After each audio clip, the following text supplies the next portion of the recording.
Hello everyone and welcome back to Lucky Loaders 15, where I'll be giving you 4 of my best tips for tomorrow's racing. Now before we get stuck into that, quickly just want to reflect on how our selections performed today.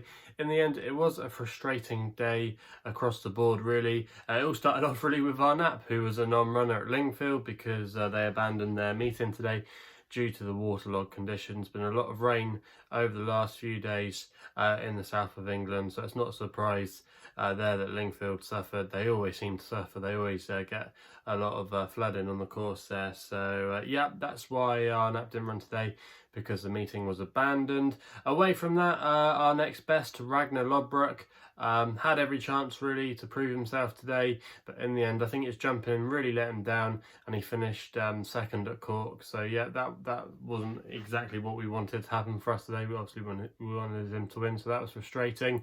And then elsewhere, Wenceslas never went a yard at all really. Was very disappointing. Really didn't jump with any fluency at all today, and that's really what let him down, which was disappointing, because if you look back through some of his earlier form, he'd been quite progressive and always seemed to me to be quite a solid jumper. But yeah, you couldn't say that at all today. He was very disappointing, and in the end he was miles back. In the end, I'm not sure if he got pulled up, but yeah, Wenceslas, very disappointing. And then the long shot of the day, Mick the driver, there was quite a bit of money around for him. I should put him up at 40 to 1, but that price didn't last long at all. I think he was around about 20 to 1 shot coming the off. And to be fair to the old boy, he was up there for the majority of the way, and I at least thought turning into the home straight we were going to nick a place. But unfortunately, like all good each way bets, we recommended 6 places each way, and he finished in 7th. He was just collared for that final place on the line, so that was really frustrating there. Probably just found it a little bit too tested in the last furlong, but you can't argue with his performance. You know, he tried his heart out, but in the end he just got touched off for the places in the closing stages of the race. So yeah, not a great way to start November, but hopefully it was just a blip and we can be back amongst the winners tomorrow. So we've got 4 tips for tomorrow, and we're going to be having 2 from Plumpton and 2 from Kempton, and we're going to be starting tomorrow with my Longshot, which runs in the 155 at Plumpton. Now normally, if you are familiar with my work, you know that for the majority of my selections anyway, when it comes to the Longshot, it's usually an each way tip, but I'm just going to go with a win only tip tomorrow, and it's currently 20 to 1 with bookmakers at the time of recording, and that's Oscarsman for Miguel Nolan and Susie Smith. Now you might remember we actually put this combination up a couple of weeks ago with a horse called De Bestie Man. Now De Bestie Man was a horse that I was following last season, and I was on him the day when he fell in the Lanzarote hurdle, and I thought that he definitely owed me one. You know, he looked quite a well handicapped horse in my opinion, and I thought he was definitely going to land a nice handicap pot at some point later on down the line. And he had his chance at Cheltenham a couple of weeks ago, or it was only just last week to be fair, and he ran an absolute blinder in the end. He drifted out in the betting. Some of you might remember backing him. I think he went off about 28 to 1 in the end, but he ran a really respectable race to finish in 2nd place. And this horse has got a similar profile, I think, to the Bestie Man. Now if you go back through some of his form, this Oscarsman, he's actually got not some bad form in the book. Now last season he finished 6th in a race where he was well tailed off at Lingfield in a novice hurdle, but that form worked out quite well, because up the straight was not a bad performer for Richard Rowe. And then in behind you had Cat Tiger from Paul Nicholls, who won a few in the colours of David Maxwell. And also as well was a horse of Chris Gordon's in there called Get Whatever, who won a couple of handicaps. And then he went on to finish 3rd in a grade 3 handicap at Sandown. So the form of that race didn't work out too badly at all. And then after that he went on to win at Plumpton on his next start over the course and distance. Afterwards, I think he found life a little bit too tough. He went to Kempton on Boxing Day, put a line through that. That was a very competitive race. And then last time we saw him, he made a seasonal reappearance at Newton Abbot. But again, I think you can put a line through that. I think this yard, they always need a run to get fit. And I think he'll definitely strip 5th for that run, because his run was very like the Bestie Man. He travelled well for a long way, but then just got tired in the closing stages of the race and was pulled up. And that, like I said, was exactly what happened to the Bestie Man. Ran well for a long time at Wolverhampton, Uttoxeter, over a trip that was probably stretched his stamina, but in the end he would definitely come forward for it. And that's the exact same angle we've got here with Oscarsman. He was running over a trip that was probably too far for him, and returning to the shorter trip tomorrow, where he's won before of 2.5 miles, looks like a good move in my opinion. Now there's a lot of horses in here that I think are either A, exposed, or B, I just don't think they bring that much strong form to the table. I know there's a few in here with some strong yards, like I know Nichols has got one in here, the Skeltons have got some, but I don't think their form really equates to much. And this horse, Oscarsman, I think, despite maybe being with a smaller trainer, has just got the same chance of winning the race as they've got, really, in my opinion. I think 20 to 1 is a really big price about this horse. No, I wouldn't be at all surprised if there was a bit of money around for him. Susie Smith as well, she's quite local to Plumpton, so she is going to target runners at the track. And like I said, this horse, he just reminds me of a similar type to the Bestie Man, and I think he's one not to dismiss tomorrow. So yeah, a small stakes selection I would recommend. However, if you want a bit of an imaginative one tomorrow, I think Oscarsman could give us a nice run for our money, and at 20 to 1 I'm willing to take a chance with him as my long shot of the day. We then go and stay at Plumpton for the extra tip, which runs in the 305 with a horse called Hairfield for Tom Cannon and Chris Gordon. You can currently back this at 9 to 2 at the time of recording.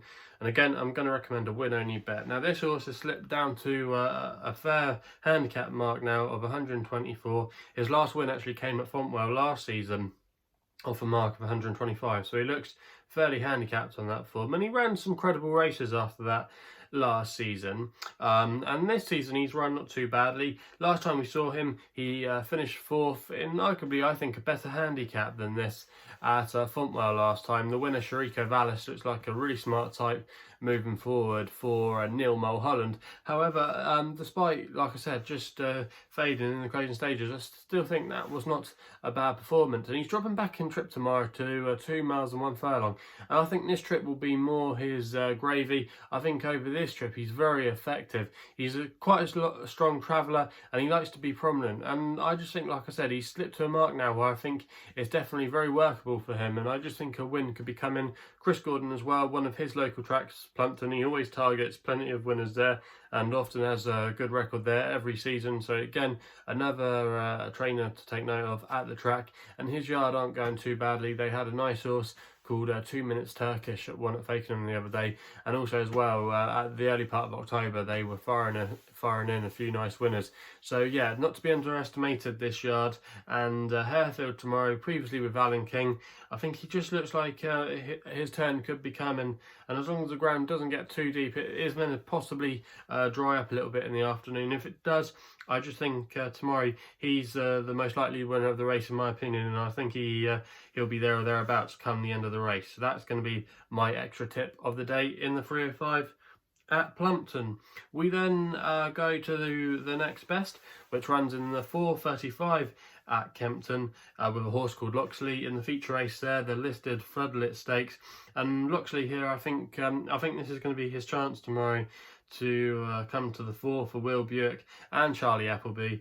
Now, you can currently back this horse at 7-4 at the time of recording, and the one thing with him, you're going to have to forgive his last run at Newmarket when he was very well beaten, but he is a horse, in my opinion, that always needs that first run of the season. If you look at his form last year, he was tailed off at Doncaster, and he really needed that, ran an absolute stinker, but he really came forward for his next run, and I can see a similar pattern emerging this year with him. Also as well, Charlie Appleby's team, when he ran in that race, weren't firing on all cylinders, and they're back amongst the winners now. They're in red hot form, operating at a 45% strike rate. They've had 9 winners from their last 20 runners, and Will Buick as well is trying to chase Oisin Murphy in the final week of the Jockey Championship, so he's going to be wanting to be cleaning up a few winners. But this horse, like I said, Loxley, I think he really needed the run last time, and if you look at the pattern of his performances last season when he came here, he did start to step forward a little bit, and he finished second in this race last year, and what I think arguably was a better race. Okay, yes, he was maybe a little bit disappointing in that race, but really tomorrow I don't see too many dangers for him. Now I know Kirsten Bosch did finish second behind Enable in the September Stakes, and also as well Prince of Arran ran a really good race in his next start in Australia, but I don't think that form is particularly strong in the context of this race. And for me, I just think Loxley is a good thing in this race tomorrow, and I just think Will Buick will get a fine tune out of him, and I'm just really sweet on his chances. Also as well, he escapes a Group 2 penalty for his win at Maidan earlier in the year, so there's a lot to like about his chances tomorrow, and I just think Loxley, this is going to be his day in the UK, and I think he should be taking all the beating here. So yeah, he's going to be my next best in the 4:35 Kempton. Not original, but I think he is a solid contender there, and I think he could even get a little bit shorter in the betting. So that's going to be my next best of the day. We then don't actually have to wait too long for my nap of the day, which runs in the next race at Kempton in the 5:05 Sky Defender for Joe Fannin and Mark Johnson. You can currently back this horse at 9-4 at the time of recording. Now this horse never normally runs a bad race. He's a really consistent animal and has been holding his form of late.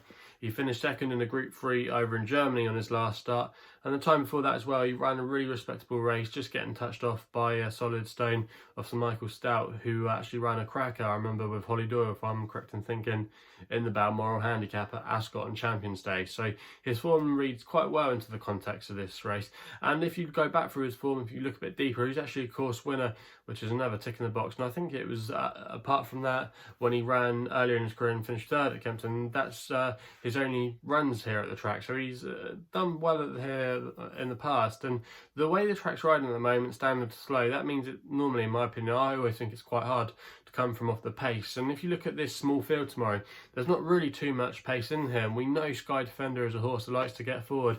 If Joe Fannin can get a good start from the get-go, I think he might be able to nick this one from the front tomorrow and use his stamina to really good effect over the trip if he can judge the sectionals to perfection, which I think he can.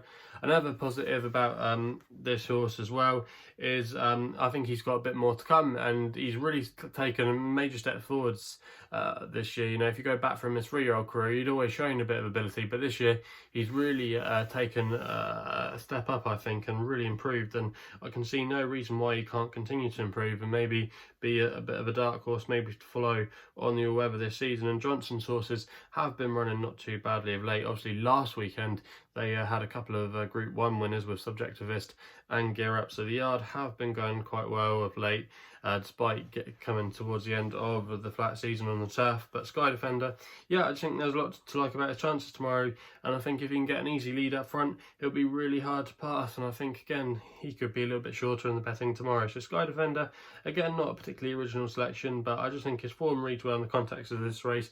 The tactics could play right up his sleeve, and for me there's a lot to like about chances. So that's going to be my nap of the day. Quickly just recap through them then. In the 1:55 at Plumpton we go with Oscarsman 20-1 win only bet as the long shot of the day. In the 3:05 at Plumpton we go with Hairfield at 9-2 win only bet. In the 4:35 at Kempton is the next best, Loxley at 7-4 win only. And then in the 5:05 at Kempton we go for Sky Defender, and he is available at 9-4. So that's all I've got to say for the tips for tomorrow's racing. If you haven't done so already, please make sure you give us a thumbs up if you're enjoying these videos. Remember also as well, please to subscribe here to my YouTube channel as well, not to miss out on any future videos. And if you want to follow me on Twitter, you can do, where my handle is at LuckyLoader15. If you want to find out a little bit more about myself, my website is www.chrisloaderracing.co.uk. So please gamble responsibly. Hopefully we can have a few winners tomorrow, and we'll be seeing you soon.